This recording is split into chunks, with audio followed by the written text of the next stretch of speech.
अस्सलाम वालेकुम क्लास। उम्मीद करता हूँ कि आप बखैर आफियत होंगे। आज हम फिजिक्स का चैप्टर नंबर 1 डिस्कस करेंगे। चैप्टर नंबर 1 जो है ये मुश्तमिल है फिजिकल क्वांटिटीज और इसका ताल्लुक है फिजिकल क्वांटिटीज और मेजरमेंट से। लेकिन हमें ये जानना होगा सबसे पहले कि साइंस क्या होती है। इसको हम जरा देखते हैं। अल्लाह ताला ने जब इंसान को इस दुनिया में भेजा तो वो इस दुनिया में होने वाली मुख्तलिफ किस्म की चेंजेस से परेशान हो गए, जैसे कि सूरज का निकलना आपको नजर आ रहा है, आसमान पे सितारों का नजर आना और समंदर का मौजूद होना, क्योंकि ऐसा पहले कभी मौजूद नहीं था, जन्नत से निकाला गया था और ये सारी की सारी चीजें उसके लिए न्यू थी। और वो बहुत ज्यादा परेशान हुआ और उसने अपने परेशानी का हल ढूंढा। उसने चीजों के बारे में जानना शुरू किया। तो जैसे जैसे वो चीजों के बारे में जानता गया वैसे वैसे उसकी परेशानी दूर होती गई। चीजों के बारे में कैसे जाना जाता है? ऑब्जर्वेशन से और एक्सपेरिमेंटेशन से। So the knowledge gain through observation and experimentation is called science. वो इल्म जो मुशाहिदे और तजर्बे से हासिल किया जाए इसे हम साइंस कहते हैं। मुशाहिदे से मुराद क्या है? देख कर, सुनकर, छू कर और सुनकर, ठीक है, महसूस करना जिसे हम लोग कहते हैं, इसे हम लोग ऑब्जर्वेशन कहते हैं। और एक्सपेरिमेंटेशन से वो इल्म जो मुशाहिदे और तजर्बे से हासिल किया जाए इसे हम साइंस कहते हैं। अब अगर सूरज है तो मेरे जहन में सवाल ये आएगा, ये सूरज मेरे से कितनी दूर है? या सितारे हैं तो मेरे जहन में ये सवाल गर्दिश करेगा, ये सितारे क्यों चमक रहे हैं? ये सितारे हमसे कितनी दूर हैं? या ये जो समंदर है ये कितना गहरा है?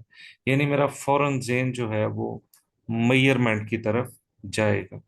मेजरमेंट किन की जाती है? मिकदारों की, क्वांटिटीज की जाती है। आगे हम लोग देखते हैं जी टाइप्स ऑफ क्वांटिटीज। मिकदारों की कौन कौन सी किस्में होती हैं? एक होती है नॉन फिजिकल क्वांटिटी, गैर तबई मिकदार, और एक होती है फिजिकल क्वांटिटी, तबई मिकदार। अब ये फिजिकल क्वांटिटी क्या होती है? A non-physical quantity, sorry. A non-physical quantity cannot be measured using tool and instrument. It qualitatively depend upon the perception and of the observer and estimated. इसके लिए हमें किसी इंस्ट्रूमेंट की जरूरत नहीं पड़ती। ये सिर्फ और सिर्फ ऑब्जर्वर पे डिपेंड करती है। इसका सिर्फ अंदाजा लगाया जाता है। इसके लिए किसी इंस्ट्रूमेंट की जरूरत नहीं पड़ती। इन्हें हम लोग नॉन फिजिकल क्वांटिटी कहते हैं। आगे आते हैं जी फिजिकल क्वांटिटीज।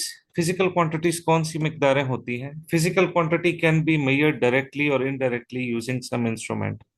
ऐसी मिकदारें जिनकी पैमाइश के लिए हमें किसी इंस्ट्रूमेंट की जरूरत पड़े, इन्हें इसे हम फिजिकल क्वांटिटीज कहते हैं। जैसे कि अगर मैं किसी ऑब्जेक्ट की लेंथ मेजर करना चाह रहा हूं तो मुझे इंस्ट्रूमेंट की जरूरत पड़ेगी, मीटर रूल की जरूरत पड़ेगी। मैं किसी वक्त का टाइम निकालना चाह रहा हूं तो मुझे क्लॉक की जरूरत पड़ेगी, तो वक्त एक फिजिकल क्वांटिटी है। टेम्परेचर को मेजर करने के लिए मुझे थर्मामीटर की जरूरत पड़ेगी, तो ये भी टेम्परेचर जो है वो फिजिकल क्वांटिटी है। ऐसी मिकदारें जिनकी मेजरमेंट के लिए किसी इंस्ट्रूमेंट की जरूरत पड़े उन्हें हम फिजिकल क्वांटिटी कहते हैं।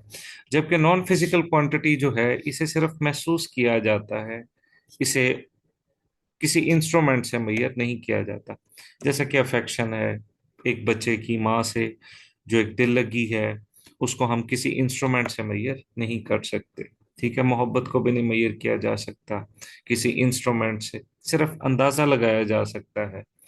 और इसे हम किसी चीज से मवाजना करके भी अंदाजा लगा सकते हैं। खूबसूरती है, ठीक है, तो ये वो चीजें हैं जिनको मेजर करने के लिए किसी भी इंस्ट्रूमेंट की जरूरत नहीं पड़ती, इन्हें सिर्फ ऑब्जर्व किया जाता है। फिजिकल क्वांटिटीज की दो टाइप्स होती हैं। एक को हम कहते हैं बेस क्वांटिटीज, बुनियादी मिकदारें। ड्राइव क्वांटिटीज, माखूज मिकदारें। बेस का मतलब होता है बुनियादी और ड्राइव का मतलब होता है निकाली गई, माखूज। बेस क्वांटिटीज क्या होती हैं? Base quantities are the quantities on the basis of which other quantities are express. वो मिकदारें जिसे जिसकी बुनियाद पर दूसरी मिकदारें बनाई जा सकें, इन्हें हम बेस क्वांटिटीज कहते हैं। ठीक है, यानी बेस किसी से मिलके नहीं बनी, इससे और मिकदारें बनाई जा सकती हैं। जैसे लेंथ है, मैस है, टाइम है, टेम्परेचर है, इलेक्ट्रिक करंट है, इंटेंसिटी ऑफ लाइट है, अमाउंट ऑफ सब्सटेंस है। ये सारी की सारी बेस क्वांटिटीज है। ड्राइव क्वांटिटीज क्या होती हैं? अच्छा, ये मैं आपको बताता चलूं।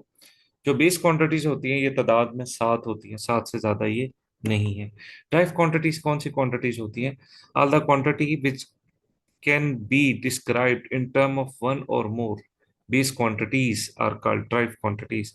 ऐसी मिकदारें जिन्हें एक या एक से ज्यादा बेस क्वांटिटी से बनाया जाए उन्हें हम ड्राइव क्वांटिटी कहते हैं। ड्राइव का मतलब ही होता है निकाला गया।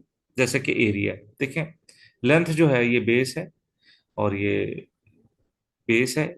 दो लेंथ्स को जब मैंने मल्टीप्लाई किया तो एरिया बना है, एरिया ड्राइव बन गया। वॉल्यूम है, जब हम तीन लेंथ्स को मल्टीप्लाई करेंगे तो वो वॉल्यूम बन जाएगा। बेस से मिलके बन रहा है तो वॉल्यूम जो है ड्राइव क्वांटिटी। इस तरह स्पीड है, जब हम लेंथ को टाइम पे डिवाइड करेंगे या डिस्टेंस को टाइम पे डिवाइड करेंगे तो वो स्पीड आ जाएगी। ये भी बेस से मिलके बन रहा है तो स्पीड जो है वो drive quantity. All the quantity which can describe in the term of one or more base quantities, जिन्हें एक या एक से ज्यादा बेस क्वांटिटी से बनाया जाए, इन्हें हम ड्राइव क्वांटिटीज कहते हैं। ठीक है, जैसे एरिया है, वॉल्यूम है, स्पीड है, फोर्स है, प्रेशर है, इलेक्ट्रिक चार्ज है, प्लेन एंगल है। ठीक है, ये सारी की सारी बेस से मिलके बनती है। तो जो बेस से मिलके बने उन्हें हम ड्राइव क्वांटिटीज कहते हैं। ये तादाद में बेतहाशा होती। आगे आते जी, मेजरमेंट क्या है, इसे हम जरा जानते हैं। पुराने दौर में हमें गंदम लेने के लिए या अजनास लेने के लिए, किसी किस्म की अजनास लेने के लिए पुराने दौर में बर्तनों का इस्तेमाल किया जाता था। अब आपको यहाँ पे दो बर्तन नजर आ रहे हैं। इस बर्तन का साइज और है और इस बर्तन का साइज और है। तो ये एक बहुत बड़ा मसला था। इस तरह अगर हमने लेंथ मेजर करनी है तो हम अपनी गिट का, अपनी बाजुओं का, अपने पाँव का इस्तेमाल करते थे। अब जिस तरह इन बर्तनों का साइज डिफरेंट है, इस तरह अल्लाह ताला ने हमारे हाथ का साइज, हमारे बाजुओं का साइज, हमारे पाँव का साइज भी एक दूसरे से मुख्तलिफ बनाया हुआ है। ठीक है, तो असल में मेजरमेंट है क्या? ये कोई मेजरमेंट का स्टैंडर्ड नहीं है कि यहाँ पे बर्तन और है, यहाँ पे बर्तन और है, या हम किसी चीज के मेजरमेंट के लिए ग्रिड का सहारा लें तो हमें एक स्टैंडर्ड की जरूरत पड़ती है। तो असल में मेजरमेंट क्या है? अ measurement is the process of comparison of an unknown quantity, एक नामालूम मिकदार का, with a widely accepted quantity, ऐसी मिकदार से मौजना किया जाए जो कि हमें मालूम भी है और मालूम होने के साथ स्टैंडर्ड भी है। फॉर एग्जाम्पल, ये भालू है, इसका मैस मुझे मालूम नहीं है और यहाँ पे मैंने कोई ब्लॉक्स रखे हैं। ठीक है, और ये जो ब्लॉक्स हैं, अगर हम फर्ज कर लें कि ये तकरीबन 10 ग्राम का एक ब्लॉक है तो हम अंदाजा लगा सकते हैं यहाँ पे कितना मैस पड़ा है। 3 यहाँ पे हैं तो ये बन जाएगा 30, 4 यहाँ पे हैं ये बन जाएगा 40, 30 + 40 70 ग्राम, और 70 + 30 100 ग्राम। तो यहाँ पे ये 100 ग्राम के ब्लॉक्स पड़े हुए हैं, यहाँ पे ये भालू पड़ा हुआ है, इसका मैस हमें मालूम नहीं है। जैसे ही ये दोनों बराबर हो जाएंगे, ये लेवल इसका बराबर हो जाएगा, तो हम ये जान सकेंगे कि जो भालू है उसका मैस 100 ग्राम है, अगर तो इसका लेवल बराबर आ जाएगा। यानी भालू का मैस मुझे मालूम नहीं है, इनका मैस मुझे मालूम है, इसका मुआजना करके मैं मेजरमेंट कर रहा हूँ। ये एक स्टैंडर्ड मेजरमेंट।